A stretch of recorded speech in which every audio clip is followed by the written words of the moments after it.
Hello and welcome back. And that's right, 2025 is nearly over. It's been a hell of a year, right? Well, at least in the world of data storage, quite a lot happened. And that's what this video is about. The NAS Compares Data Storage Wrap-Up. I'm going to go through the highlights and the lowlights of 2025. Some of the biggest stuff that we've discussed during the year, all in one video. Think of this as kind of like our Raid Room videos, but a little bit more nebulous. If I had to talk about one of the biggest things that happened in data storage, at least as far as this channel is concerned, and many who are home labbers, let's be honest, it was Synology. What the hell were they thinking? I think all of us can agree that the 6-month period that was the spring-summer for Synology 2025 was at best miscalculated and at worst a shit show. So much so that it looks like the brand is actually retooling management at the top. Now, I've got no evidence that it's directly related, their change in business management, to do with this decision, but I think it's fair to say that they have had to really take their lumps. This whole hard drive support policy, wherever you looked online, was getting absolutely eviscerated. It's a decision that we've seen utilised in enterprise a lot and hyperscale, but the idea that you could tell home users that are getting 2 and 4 bay solutions that you had to use their drives and not go for a Seagate or a WD drive, which was what a Synology drive is once you remove the label and the firmware, well, realistically, it was never going to fly. And to do that at the same time that you released 6, potentially 7 new hardware releases was bound to be a gamble, and a gamble that I don't think has worked. So much so that in the later stages of the year, we saw Synology do discounts during Black Friday that we've just never seen them do across the entirety of their new devices. That is not a thing a brand does when things are going well. Another big thing that was 2025 was mobile NAS devices. When did that become a thing? And I know I've talked about it a lot this year, but I really think we have to stop for a second and wonder how on earth either that mobile NAS is a thing or that it took till 2025 for someone to think of it. The idea that modern NAS solutions with full features and functionality, containerization of applications, support of M.2, NVMEs, and bridging the gap between DAS storage that you have on your desk and NAS storage that you access remotely, the idea that we didn't have things that met the middle seems kind of weird, but now they exist, it seems obvious that they should have. Now, there are going to be some of you out there, and I've discussed it in the comments, that think mobile NAS devices are a waste of time. But the amount of money these things have raised in crowdfunding and in retail sales seemingly indicate otherwise, that there is clearly an audience and a market for these devices. And anyone that's ever done a big shoot overseas and has to try and transport data and don't want to sit around uploading data to the cloud or uploading to a remote NAS and want to be on the go, this makes a lot of sense. Whether it is you're just carrying it on a plane so you can run the backups locally, or you're doing it to access internet, cellular and network services, depending where you are, to get backups moving while you are as well, it makes a lot of sense. And now we're seeing 3 more mobile NAS devices rolling out next year. This is genuinely an industry that has seemingly blossomed in 2025. And when my UniFi Drive UP6 device arrives here that the brand is sending me, and by the way, they're not paying for it, they've got no control over the review, I'll tell you right now, that might be the pinnacle. A touchscreen, clientless NAS device with 6 M.2 NVMe bays, 10 GBE, an internal battery, USB 4 connector. Like, what is going on? Talking of what is going on with QNAP? We have seen so much hardware released in 2025, and referring back to Black Friday earlier on, a huge number of promotions and discounts industry-wide on hardware, presumably to make up for lost sales due to tariffs and uncertainty in budgets and stuff like that, and people buying hardware in the second half of the year, seeing an absolute free-for-all in purchases. In all of this, we've not seen much of QNAP, and although they did reveal their QNAP QU series, which seemed like an interesting new 2025-2026 generation, it seemed to be China only. And when I say we've not seen much of QNAP, they have been rolling out a lot of accessories, a lot of rack mount devices, high availability, network switches. They have been releasing stuff, but probably their most popular lines, the Reebok Classics, if you will, the TS464 series from 2022 is still not been upgraded. The 451 series, upgraded to the 453, I should say, back in 2022-2023, has yet to see a refresh. And even though every single other meaningful player in the NAS market, from Acer Store upgrading to 5GBE, TerraMaster upgrading their new solutions to match with new CPUs and better network connectivity, even Synology, QNAP's biggest rival, someone who has made an absolute foobar of 2025, all of that going on, QNAP has still yet to refresh a number of their lines. And 2025, I thought, was going to be the time for this brand to really stretch its muscles. And the whole time, they've been looking at Synology, while Ugreen has slowly been creeping up. Ultimately, right now, I want to see more from QNAP in 2026, because 2025 for them has been something of a damp squib. And for such a significant presence in the world of NAS and a great little operating system, I think it's sad not to see them more in the conversation. Talking about being in the conversation, what the hell is going on with UniFi? I remember when UniFi were those network switch people. Then last year, they rolled out a NAS tentatively that was basically just some UNVR solution with a different OS on board. Fast forward to now, they are absolutely smashing it in terms of NAS solutions, rolling out a 2-bay desktop, a 4-bay desktop, a 4-bay rack mount, an 8-bay rack mount, alongside their 7-bay rack mount that exists, and a potential 16-bay solution coming out next year in the eNAS.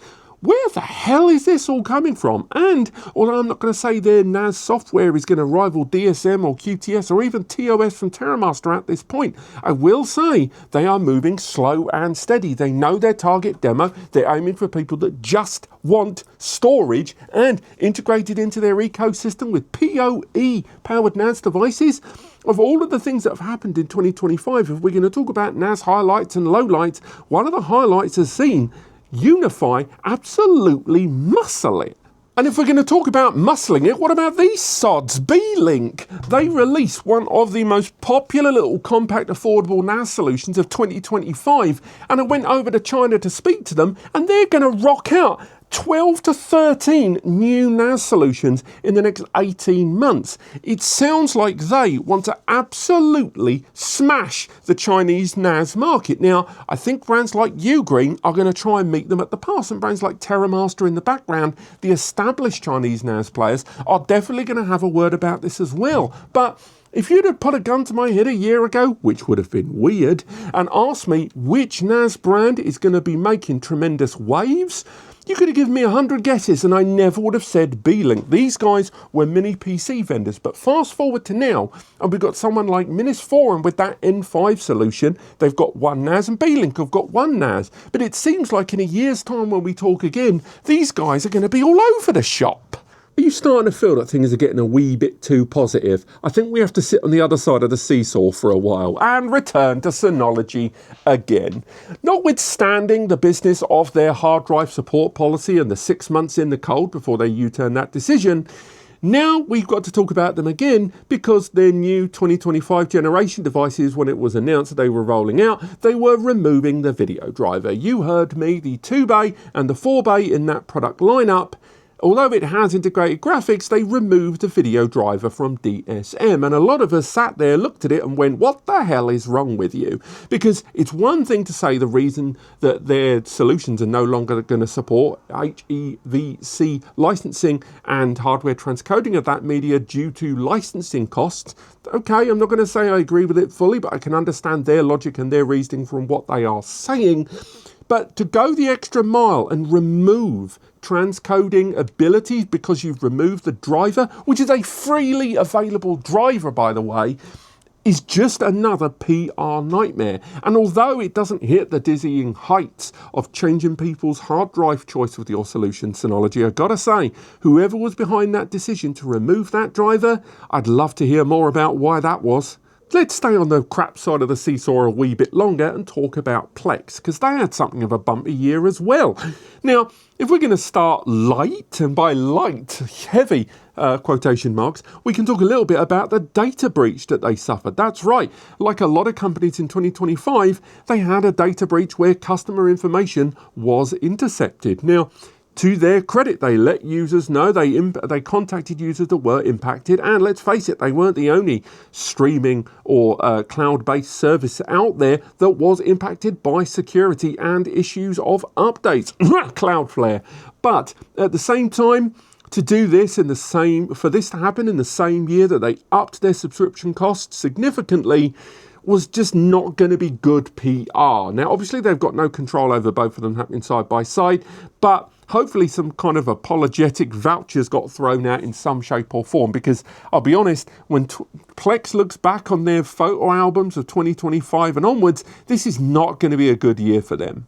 Add that to job losses and retooling internally in 2024, and Plex isn't looking as sure bet as it once was. And I do think players like Jellyfin are looking at Plex right now and tooling up. All right, let's rewind and go back to the nice side of the seesaw. I want to talk about 5 gigabit networking and 25 gigabit networking. Now, rewind your minds a little way back to 2020. I think a lot of us remember that year. But one of the things you might not remember about it is when we started seeing network connectivity on most of the devices that we use start to see meaningful upgrades from 1 gigabit networking to 2.5 gig for the same price. That's a crucial detail, because 10 GBE, for example, has existed for well over a decade, probably more than that really, but at this point, but it's the costing of it that has had to come down. Now, 2.5 GBE has now largely become the standard, but as we end 2025 and go into 2026, I'm here to tell you that 5 gigabit networking devices at the same cost as 2.5G and the entrance of consumer accessible 25 gig is underway. We've already started seeing a number of NAS devices rolling out with 5 gigabit networking by default. Things like the TerraMaster series, the upgrades from AcerStore for their LockerStore series, the LockerStore Gen 2 Plus, arriving with 5 gig as standard, upgrading from 2.5 to 5 GBE. We're also starting to see more affordable options from, say, UniFi with 25 gig on board, with several solutions rolling out in 2026. QNAP are rolling out years before to 25 gig adapters, and we're already starting to see hardware appear early doors on AliExpress, supporting 25 gig network adapters affordably. That, alongside brands like Minis Forum rolling out mini PCs, which have got 25 gig as standard or delivered via an included PCIe card. Next year is going to be the real boom for 5 GBE and 25 GBE starting to creep and integrate over the top of solutions that would have once had 2.5 gig or 10 gig. Watch this space. And finally, I want to end today's video on hard drives. More precisely, a story that we talked about half a year ago to do with Seagate and firmware modded drives re-entering the market. These were drives that was reported originally on several articles on the website Heis, where there was Chia farming, that's that cryptocurrency Chia that was largely centered around storage devices rather than it was GPUs, being effectively burnt out and on for thousands of hours and then being resold with their firmware tweaked and remodded to show them as brand new. Somehow these made it into the channel for resale, with multiple users highlighting this. Seagate investigated, and it does look like they've actually started making arrests in their investigations. Now, again, massive credit to all of the work done by Heis during this in talking with a lot of end users and compiling a lot of that information. But one of the things it brought to our attention is the fact that large storage drives, there's a huge market right now for people to be scammed because of things like AI and the enormous demand in terms of data requirements and its impact on both SSD and hard drive sales.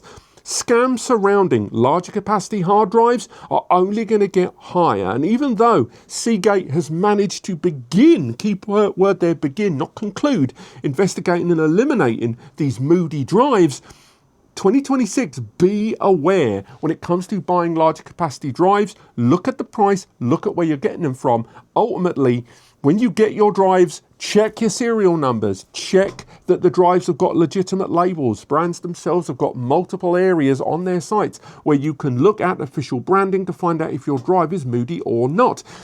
Right now, buying larger scale hard drives, just go to a shop and buy them, fine. But go through the extra steps and check them out, because there's one big takeaway about large drives in 2025. It's a ripe opportunity for scammers to scam you, so be aware. And that's really it. I could talk more about things like Zimmer OS and how that is starting to really spread its wings. I could talk about Hex OS and how it seemingly isn't. There's so much that we've covered in 2025, and I really hope you've enjoyed the videos we've made this year. Now, next year, there's going to be a lot of hardware in the first quarter of the year because a lot of brands have really ramped up their hardware releases, and I look forward to talking about those. But all of the stories that I've talked about today, along with a bunch of others, will be linked below in the description. Thank you so much for following what we've done in 2025. And I look forward to seeing you next year. But apart from that, have yourselves a bloody great Christmas, a fantastic new year, and I'll see you in 2026.